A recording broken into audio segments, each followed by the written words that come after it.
Da. Yaani mimi kuanzia sasa hivi nitakuwa busy na kutafuta pesa na kwa ajili ya kualilia ndugu zetu waliokufa kwenye maandamano. Ila kusema nitakuwa busy kulilia vikojo leo, hapana. Mtanisamehe.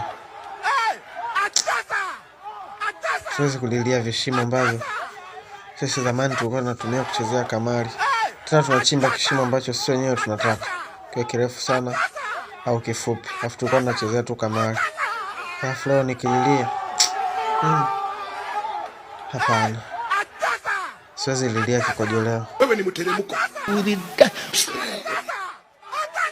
Utakufa bibaya wewe.